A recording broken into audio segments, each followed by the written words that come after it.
Hi అండి. ఈరోజు మీకు నేను కొత్తగా కర్రీ పాయింట్ పెట్టాలనుకునే వాళ్ళకి 1 కేజీ ఆలు ఫ్రై చేయడానికి ఎంత ఖర్చు అవుతుంది, అందులో ఏవి ఎంతెంత మోతాదులో వేసుకోవాలి, మనం కూరని ఎలా చేస్తే మనకు 10 రూపాయలు ఇంకా అదనంగా మిగులుతుంది, మన దగ్గరికి వచ్చిన కస్టమరు మళ్ళీ మరుసటి రోజు కూడా మన దగ్గరికి రావాలంటే కర్రీని ఎలా ప్రిపేర్ చేయాలి, ఈ విషయాలన్నీ క్లియర్గా చెప్పానండి ఈ వీడియోలో. మరి ఇంకెందుకండి, యాస్టీజ్గా నన్ను ఫాలో అయిపోండి. మీ దగ్గరికి ఒకసారి వచ్చిన కస్టమర్ మళ్ళీ మిమ్మల్నే వెతుక్కుంటూ వస్తాడు. ఇంకెందుకు ఆలస్యం, రండి వెళ్ళి కర్రీ చేసేద్దాం. ముందుగా 1 కేజీ బంగాళదుంపల్ని చెక్కు తీసుకుందాం.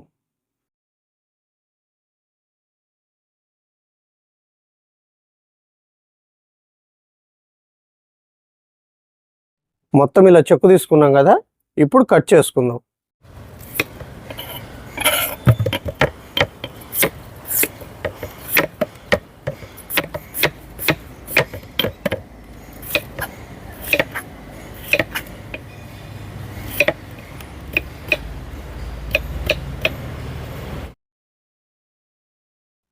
చూశారు కదండి, ముక్కని సన్నగా కాకుండా లావు కాకుండా ఇలా మీడియంగా కట్ చేసుకోవాలి.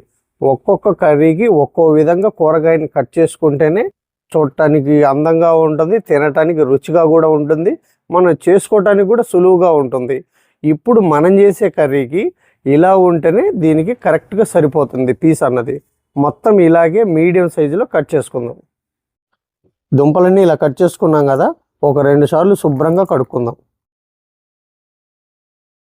ఇలా కడుక్కున్నాం కదా, ఇప్పుడు ఈ ముక్కల్ని పక్కన పెట్టేసి ఇప్పుడు 1 లీటర్న్నర నీళ్ళని మరిగించుకుందాం.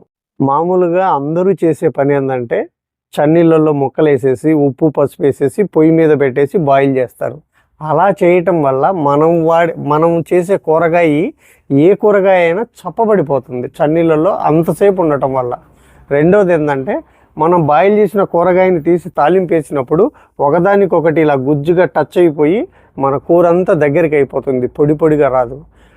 అందుకు కాబట్టి మనం ఎప్పుడైనా కూడా బంగాళదుంప కానీ క్యాబేజీ కానీ లేదంటే ఇంకే కూరగాయ అయినా మనం నీళ్ళల్లో బాయిల్ చేసుకోవాలనుకున్నప్పుడు వేడి నీళ్ళు మరిగే నీళ్ళల్లో మాత్రమే వేసి బాయిల్ చేసుకోవాలి. అప్పుడే మన కూర రుచిగా ఉంటుంది, చక్కగా వస్తుంది. ఇది మాత్రం చాలా జాగ్రత్తగా గుర్తుపెట్టుకోండి. ఇక్కడ మనకు నీళ్లు కూడా మరుగుతున్నాయి. ఇప్పుడు మనం కట్ చేసి పెట్టుకుని ఈ బంగాళదుంప ముక్కల్ని వేసుకుందాం. ఇప్పుడు ఇందులో 1/2 టేబుల్ స్పూన్ ఉప్పు వేసుకుందాం. ఇప్పుడు ఈ బంగాళదుంప ముక్కల్ని 70% ఉడికించుకుందాం. ఈ బంగాళదుంప ముక్కలు ఉడికేలోపు మనం తాలింపు కావాల్సిన ఉల్లిపాయ పచ్చిమిర్చి అన్ని కట్ చేసుకుందాం. మనం 1 కేజీ బంగాళదుంపలు తీసుకున్నాం కదా, వాటికి 2 మీడియం సైజు ఉల్లిపాయ అంటే మ్యాక్సిమం వచ్చేసి 150 గ్రాములు, వీటిని కట్ చేసుకుందాం.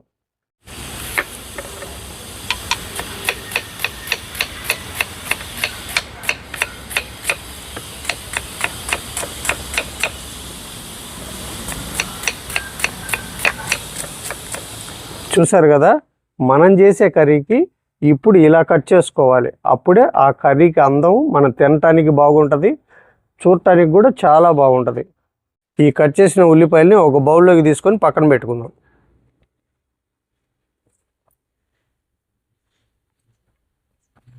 ఏది అన్నయ్య 1 కేజీకి ఎన్ని ఉల్లిపాయలు కట్ చేశాడు అని అనుకోబాకండి. ఇలాగ అన్నీ వేసుకుంటేనే కదా ఒక 2 ప్యాకెట్లు అదనంగా వచ్చి కూర తినడానికి రుచిగా ఉండి కస్టమర్ కూడా సాటిస్ఫై అయ్యి మళ్ళీ మీ కర్రీ పాయింట్కి వచ్చేది.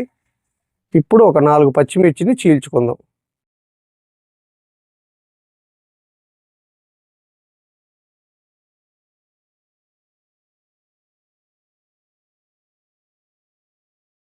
వీటిని కూడా ఒక బౌల్లోకి తీసుకుందాం. ఇప్పుడు కొద్దిగా కొత్తిమీరను కూడా కట్ చేసుకుందాం. మీకు చేసుకోవడానికి సులువుగా ఉండాలని నేను ఇలా అన్నీ కట్ చేసి చూపిస్తున్నానండి. ఏది ఎంత క్వాంటిటీలో చేసుకోవాలి అన్నది కూడా మీకు క్లియర్గా చెప్తున్నాను. ఇక్కడ మనకు బంగాళదుంపలు కూడా ఉడికేయండి. 70% ఉడకటం అంటే ఇలాగా చూసారు కదా, ఇలా కొద్దిగా గట్టిగా ఉండాలి. ఇప్పుడు స్టవ్ ఆఫ్ చేసుకొని ఈ నీళ్ళన్నీ వాచేసి ముక్కల్ని పక్కన పెట్టుకొని నెక్స్ట్ ప్రాసెస్లోకి వెళ్దాం. స్టవ్ మీద ఒక కడాయి పెట్టుకొని 80 ml ఆయిల్, ఇది మెజర్మెంట్ కప్ అండి, దీంతో 80 ml అంటే 65 గ్రామ్స్.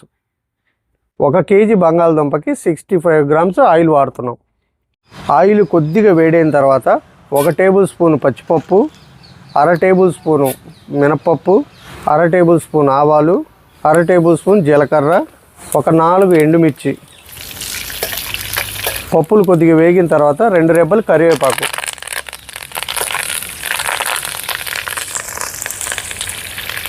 కొద్దిగా ఇంగువ.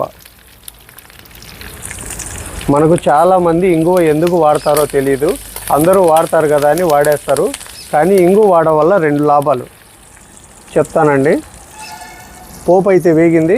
ఇప్పుడు మనం ముందుగా కట్ చేసి పెట్టుకుని ఉల్లిపాయ ముక్కలు వేసుకుందాం. మనం ఇంగువ వేయటం వల్ల కూర త్వరగా పాడవదు.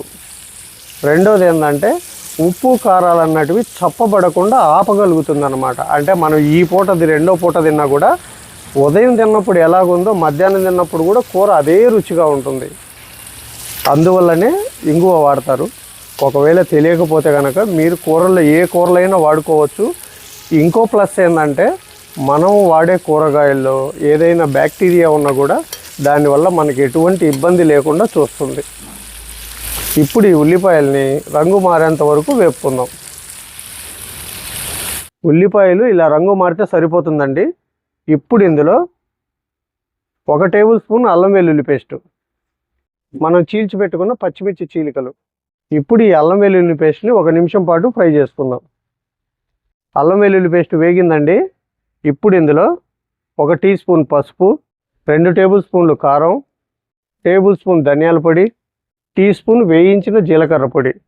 కొబ్బరికాయలో సగం కొబ్బరికాయని ఇలా తురిమాను. ఈ తురుము కూడా వేసుకుందాం. పచ్చి కొబ్బరి, మీకు ఎండు కొబ్బరి దొరికితే ఎండు కొబ్బరి కూడా వేసుకోవచ్చు. ఇప్పుడు ఈ మొత్తాన్ని 1 నిమిషం పాటు ఫ్రై చేసుకుందాం. అప్పుడే ఈ కొబ్బరిలో ఉన్న చెమ్మంతా ఆరిపోతుంది. అదే మనం ఎండు కొబ్బరి కానీ వేస్తే 1 అర నిమిషం పాటు ఫ్రై చేసుకుంటే సరిపోతుంది. అదే ఎండు కొబ్బరిని ఎక్కువగా ఫ్రై చేస్తే కూర అంతా కొబ్బరి నూనె వాసన వస్తుంది. ఇలా వేపుకున్నాం కదా.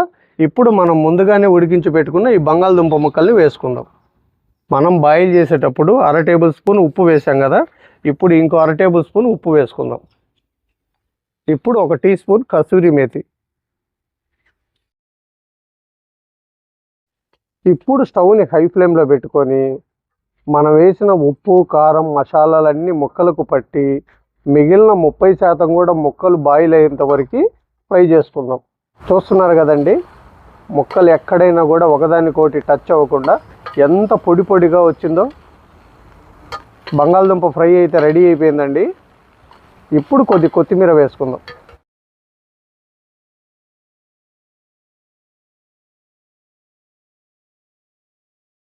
చూసారు కదండి, బంగాళదుంప ఫ్రై అయితే రెడీ అయిపోయింది. ఇప్పుడు స్టవ్ ఆఫ్ చేసుకుందాం. చూస్తున్నారు కదా ఎంత పొడి పొడిలాడుతూ వచ్చిందో. కర్రీ కొద్దిగా చల్లారిన తర్వాత వీటిని ప్యాక్ చేసి ఎన్ని ప్యాకెట్లు వచ్చినాయి, మనం ఈ కేజీకి మనం ఎంత ఖర్చు పెట్టాము, మనకి ఎంత మిగులుతుంది అన్నది క్లియర్గా చెప్తాను.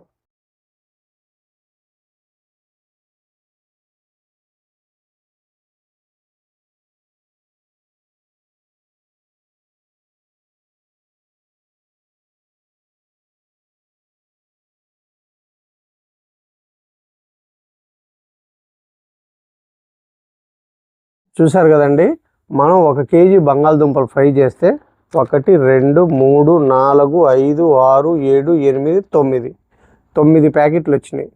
1 కేజీ బంగాళదుంపలు 30 రూపాయలు. దాంట్లో పచ్చి కొబ్బరి 1 చిప్ప వాడాం కాబట్టి 20 రూపాయలు. ఆయిల్ వచ్చేసి 10 రూపాయలు. పచ్చిమిర్చి కొత్తిమీర 5 రూపాయలు. ఉప్పు కారాలు 5 రూపాయలు. పోపు దినుసులు 10 రూపాయలు. గ్యాస్ 10 రూపాయలు. ఈ మొత్తం కలిపితే మనకు 105 రూపాయలు వస్తుందండి ఖర్చు. అంటే మనకు 120 రూపాయలు మిగులుతాయి. 120లో ఒకవేళ మనం ఈ కర్రీ పాయింట్ పెట్టుకోవాలంటే షాప్ రెంట్కి తీసుకోవాలి కదా, 20 రూపాయలు రెంటు కరెంటు బిల్లు కింద తీసేయండి, మనకు 100 రూపాయలు ఉంటాయి. అంటే మనం ఒక పూట 10 కిలో కర్రీస్ అమ్ముకుంటే మనకు 1000 రూపాయలు, 2 పూటలు అమ్ముకుంటే 2000 రూపాయలు ఉంటాయి. ఇదండి. మీకు ఏదైనా రెసిపీ కావాలంటే అది ఏ కూరగాయ, అన్నయ్య పలానా కూరగాయ చెయ్యి అని నా కామెంట్ సెక్షన్లో చెప్పండి. దాన్ని ఎంత ఖర్చు అవుతుంది, ఎలా చేసుకోవాలి, చేసే విధానము, దాంట్లో వాడే పదార్థాలు అన్నీ క్లియర్గా చూపిస్తానండి. మరి మీరు నా రెసిపీస్ చూసి మీరు కూడా మీ కర్రీ పాయింట్లో చేసుకొని మీ కర్రీ పాయింట్ మీ బిజినెస్ ఇంప్రూవ్ అవ్వాలని మనస్ఫూర్తిగా కోరుకుంటున్నాను. మరి ఉంటాను. రేపు మళ్ళీ మంచి రెసిపీతో మీ ముందుకు వస్తాను. Thank you.